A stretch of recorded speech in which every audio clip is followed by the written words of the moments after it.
And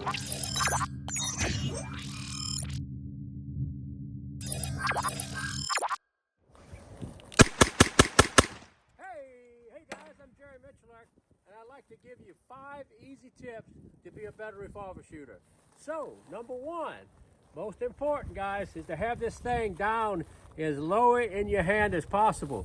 You notice I've got my hammer spur removed. I don't use it anyway. I don't shoot single action, no need for it.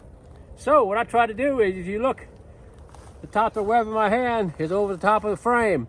What I'm trying to do is get the center line of that bore directly in line with my arm. If I did, it's only going to recoil straight back. So the more leverage I give it, the more it's going to work against me. So, high as you possibly can.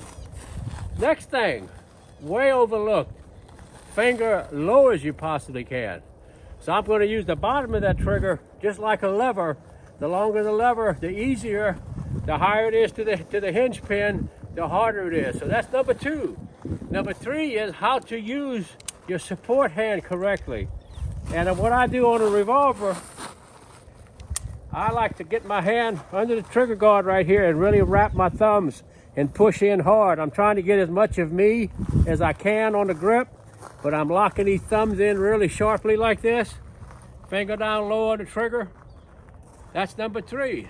Number 4, well, what are you going to do with your elbows? If I'm under the gun like this, it's going to pivot. If I bring my arms out like this, I don't give it a place to go. It can only come straight back. It can't pivot. So that's very important, is how to use your elbows correctly. And number 5 is stance. Nose on your toes, and you pretty much, there's nothing you can put in your hand that's going to overpower your stance, and you can control it rapid fire. So there you have it, guys. 5 easy steps. 5, that's 4. 5 easy steps to shoot a revolver. Get some. All right, guys. I was a little too fast. To monetize that video, I need 3 minutes. That was just 2 minutes. So we're going to shoot the breeze a little bit.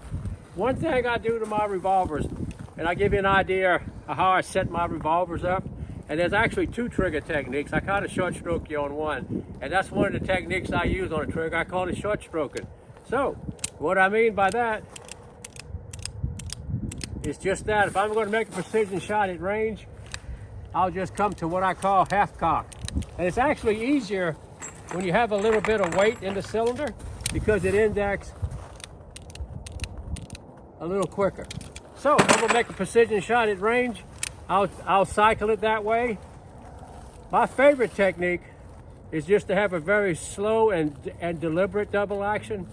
That way I don't really know when the shot is going to break, and I have less anticipation to push the gun out of sight alignment, anticipating recoil. So 2 ways of doing a long range precision shot.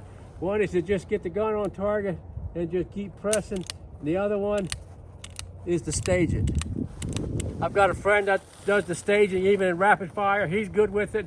It makes me a little bit jumpy, but 3 minutes have passed. See you later.